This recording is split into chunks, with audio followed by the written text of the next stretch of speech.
Hello বন্ধুরা, back to my YouTube channel রিম্পার kitchen room থেকে আপনাদের সকলকেই স্বাগত। আপনারা সবাই কেমন আছেন? আশা করি ভালোই আছেন। আমি আজ আপনাদের জন্যই খুব সুন্দর একটা রেসিপি নিয়ে চলে আসছি। রেসিপিটি হচ্ছে কাঁচা আমের আমসত্ত্ব। এটাকে আমরা কাঁচা আমের আমট বলে থাকি। তো আমট আমসত্ত্ব সে একই হলো, খেতে কিন্তু খুবই মজাদার। একদম কম উপকরণ দিয়েই কিন্তু আমি এই মজাদার আমটটি বানিয়ে দেখাবো। এই আমসত্ত্ব কিন্তু সবাই করতে জানে, কিন্তু আমি আজ খুব অল্প উপকরণ দিয়ে খুব সুন্দর একটা মুখরোচক আমট বানিয়ে দেখাবো। এই আমটটি ছোট থেকে বড় সবাই খেতে পছন্দ করবে। খেতে কিন্তু খুবই সুন্দর লাগে, আর দেখতে যতটা সুন্দর। আমি কিন্তু এই আমটে কোনো ফুড কালার ইউজ করব না, মাত্র কয়েকটা উপকরণ দিয়ে এই আমটটি বানিয়ে দেখাবো।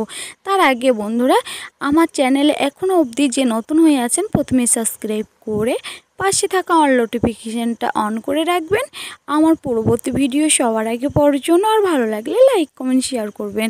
চলুন বন্ধুরা, তাহলে মূল রেসিপিতে চলে যাই। আমি একটা পাত্রের মধ্যে নিয়েছি 7 থেকে 8টি আম। তো আমি আমগুলো ভালো করে প্রথমত ছিলে নেব। ওপরের যে খোসাগুলো আছে এইগুলো কিন্তু আমি প্রথমে ছিলে নেব ভালো করে। আমের গা থেকে ভালো করে খোসাটা ছাড়িয়ে তারপর আমি কেটে নিচ্ছি। আমটি একটু আঁটিটা শক্ত হয়ে গেছিলো, তো তাহলেও আমি ভালো করে কেটে নিয়েছি। দেখতে পাচ্ছেন একটা আম 4 ভাগ করে নিয়েছি।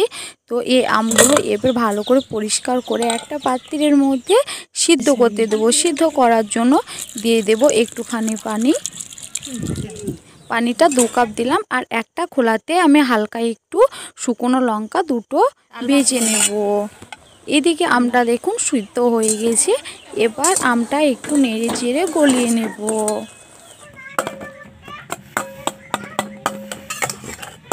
আমটা ভালো মতো করে গলানো হয়ে গেছে। এবার একটা ছাঁকনি নিয়েছি। আপনারা চাইলে যে কোনো ছাঁকনি নিতে পারেন, যেন ওপরের মোটা অংশটা যেন না যায়। সেই জন্য আমি ভালো করে স্মুথ একটা বেটার তৈরি করে নিচ্ছি। এর মধ্যে এই যে দেখতে পাচ্ছেন ছাঁকনিতে খানি একটু চেপে চেপে নিলেই কিন্তু সুন্দর একটা স্মুথ বেটার তৈরি হয়ে যাবে। আমের এই বেটারটা একদম স্মুথ হয়েছে, আর একদম স্মুথ বেটারটা হলে আমটটা কিন্তু খুবই সুন্দর হয়। এখানে একটি আমি মশলা নিয়েছি। মশলাটা 1 চামচ 5 ফোড়ন আর 2টো শুকনো লঙ্কা আধ ভাঙা করে গুঁড়া করে নিয়েছি। একটা বাটির মধ্যে নিয়ে নিয়েছি চিনি। এবার আমি কড়াইয়ের মধ্যে যে আমের বেটারটি ছিল এটি কিন্তু আমি ঢেলে দিলাম, আর দিয়ে দিলাম সামান্য পরিমাণ হাফ কাপ পানি। পানিটা দিলাম কারণ তল থেকে লেগে যাবে না, সেই জন্য। আপনাদের যদি ফ্রাই প্যান হয় তাহলে কিন্তু পানিটা দেওয়ার দরকার নেই। চিনিটা দিয়ে ভালো করে মশলাটা দিয়ে নেড়ে চেড়ে নিলাম। এবার দিয়ে দেব জলজলে। এ প্যাকেট যে দোকানে জলজলে পাওয়া যায়, এটা দিলে কিন্তু খুবই স্বাদটা আরও দ্বিগুণ বেড়ে যায়। জলজলেটা আমি অ্যাড করে দিলাম, আর আমি এক্সট্রা কোনো মশলা দিইনি। এবার একটা থালার মধ্যে রেগুলার খাবার তেলটা বলিয়ে নিলাম, কারণ তল থেকে লেগে যাবে না, সেই জন্য। এবার আমের যে বেটারটি আমি তৈরি করছি আমসত্ত্বর জন্য, সেটি দেখতে পাচ্ছেন একদম কমপ্লিট হয়ে গেছে। এই যে এরকম গাঢ় টাইপের, ওপরে মানে চিনি সেরাটা মরলে আর আমের একটু যে এক্সট্রা পানিটা দিয়েছিলাম ওইটা মরলেই কিন্তু আমাদের আমসত্ত্ব একদম কমপ্লিট হয়ে যাবে। আমসত্ত্ব ব্যাটারটা এবার আমি থালার মধ্যে দিয়ে দিলাম। একটা চামচের সাহায্যে আমি কিন্তু একদম সেভ করে নিচ্ছি।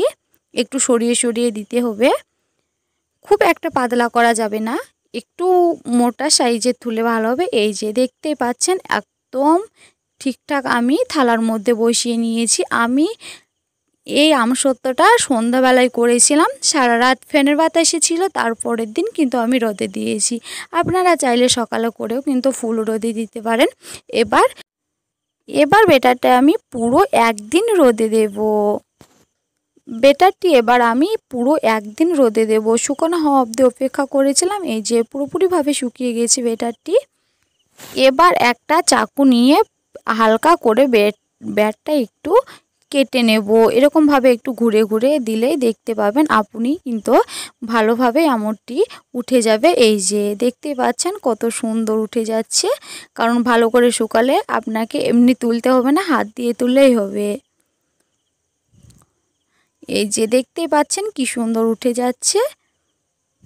এই যে এত সুন্দর হয়েছে, খুবই সুন্দর হয়েছে, একদম হাতে লেগে যাচ্ছে না, খুবই স্মুথ একটা আমসত্ত্বটা হয়েছে। খেতে কিন্তু খুবই সুন্দর হয়েছিল, বলে বোঝাতে পারবো না, অসাধারণ। এই যে খুব একটা মোটাও না, খুব একটা পাতলাও না, ঠিক মিডিয়াম সাইজের আমড়টি করেছি।